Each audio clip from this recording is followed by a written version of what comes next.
Customer hits no, cancels transaction. I leave to clock out. Recently quit my job at a convenience store.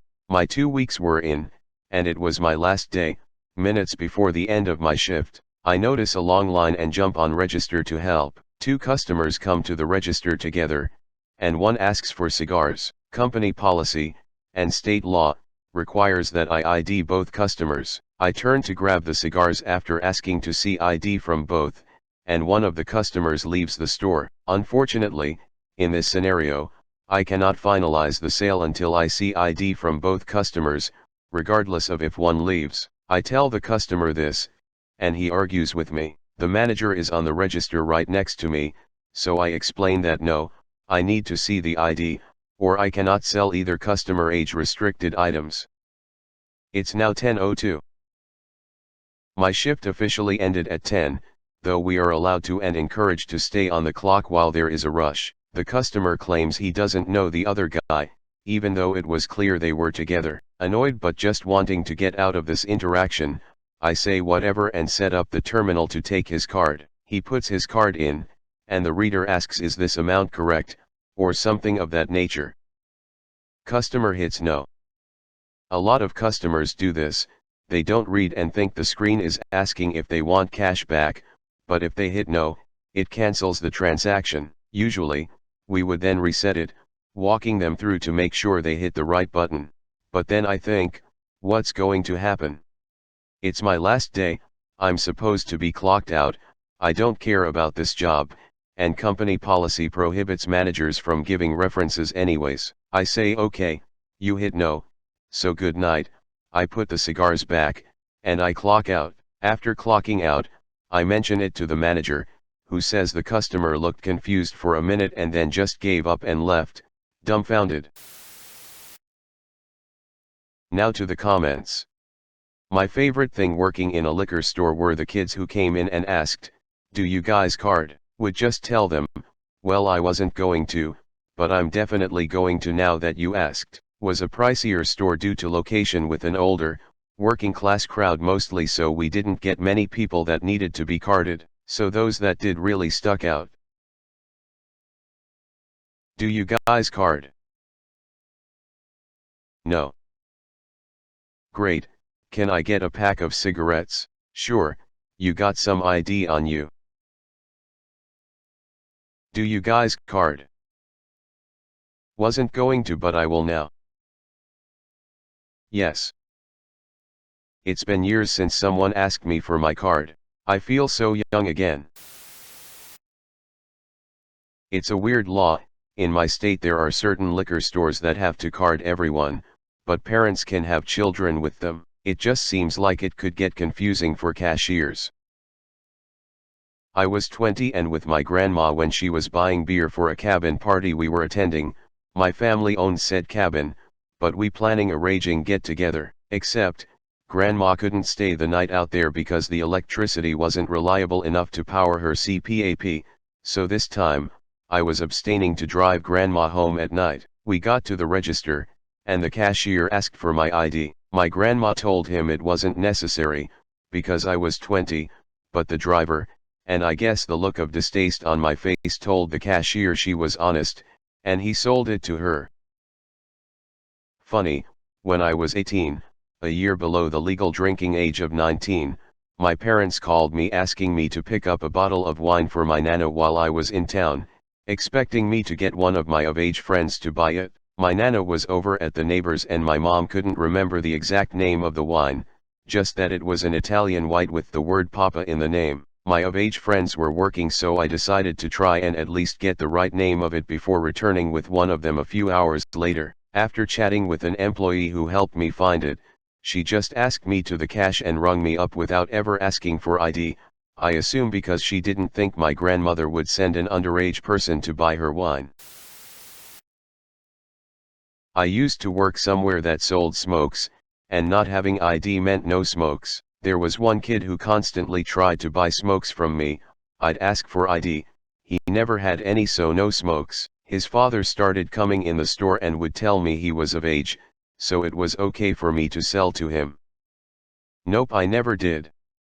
One of the other cashiers was nailed with a fine for selling to underage kids. You got to drop the mic. Yep. In America those sting operations are no joke. The retail pharmacy I worked at in college got hit at least twice, failed twice, to know how many we passed but knew it wasn't in my shift. Company switched to carding everybody even if you were obviously 99 years old. Carded one lady who was initially annoyed and was in her 50s, until I complimented her in her skin. I don't know her regime but she looked like she was in her 20s. Gorgeous, gorgeous skin. I've noticed this happening more often in the last couple years. I have graying, balding hair, a beard, and often in biker attire, yet I still get carded for alcohol and tobacco products. I don't care, hell, I think it's amusing. My old job sold lottery tickets. Kids came up to the register with his friend and they look young so I ask for ID.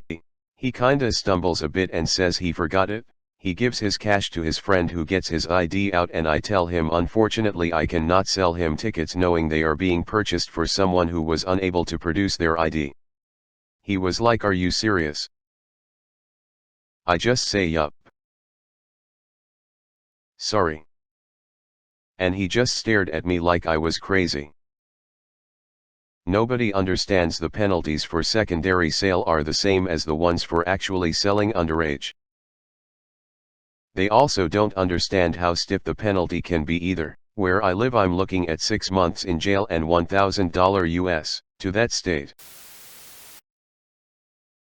This law/CVS store policy led to my favorite buying alcohol story. My friend is a month older than me but looked 18 when 21 whereas I looked 21-ish. So, for the first month after she turned 21 she would buy the alcohol with me, underage, stood next to her with no issue and only she got carded. Then 4 days after my birthday I go with her to CVS and grab 5 different liquor bottles and go to cashier while she goes to self-checkout for candy or something. The cashier does not card me, which I was disappointed about because I was finally legal. Then I walk over and join my friend at self-checkout. The cashier then comes jogging over and cards my friend because she suspected I was buying the liquor for her. When I was 15 I never got carded. Legal drinking age here is 18, and on my 18th birthday I went to the liquor store, proudly showed my ID without being asked for it, and the cashier's eyes went wide before wishing me a happy birthday. After that he started carding everyone, so sorry underage kids who came after me, I ruined it for you. I remember my boss telling me about his friend who started going to the bar when he was 18 and the legal drinking age was 21. Well, after a couple years it was his friend's 21st birthday so he brought some friends with him to the bar. Bartender asked him what the special event was and his friend said it was his 21st birthday. That's when the bartender's eyes got real wide and realized how long he has been serving alcohol to a minor. When I worked at Rite Aid, there was this vile, gross man. Ugh, even thinking about him, my nose burns remembering his smell. Blah, anyway. He was buddies with an almost equally vile man that worked with me, and vile coworker never followed carding laws, least of all for his pals. I carded him one day because he was bragging about how he never gets carded.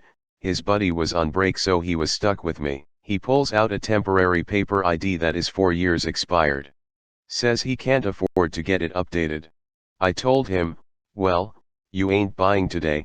He bought a fifth of whiskey and 2 packs of smokes every day, so you can take all that money you are saving now and go update your ID, because you're not buying here again until you do. I then made sure to tell the store manager, and the man was actually banned from buying without getting a new ID. He stopped coming in any time his pal wasn't working. Pal never did get in trouble, I'm sad to say, but the gross guy avoided me after, and that was victory enough. My brother and I didn't know any better, but he had turned 21 and it was around Christmas time. We wanted to get my dad something special and knew he liked Scotch whiskey, so we went to the ABC store for his Christmas gift. Well, I made the mistake of handing my older brother $50 for my share in the gift, and wouldn't you know that is probably not recommended in front of a sheriff. So next thing you know we are outside waiting for another deputy to come question us. Thank the Jesus it was the holiday season and we were too stupid and naive sounding to get arrested or ticketed. We were banned from that particular ABC store and that was that. We never got the scotch for our dad. Sad trumpet. Is this some sort of American thing that I'm too European to understand? I guess it looked like a minor paying someone to buy him alcohol. I've never understood the animosity that's generated. I'm 42, and look my age. If I'm carded, I show my card. If I don't have it with me, I apologize, ask them to put it back, and figure I'll just get my wants later. It's not a big deal. That's on me for not grabbing it. I don't get people that witch about being carded for liquor. It's not just age, at least in my state, that you're being carded for. We have do not serve IDs due to alcohol-related offenses. That's a consideration I'd not even taken on, and not a terrible idea at all.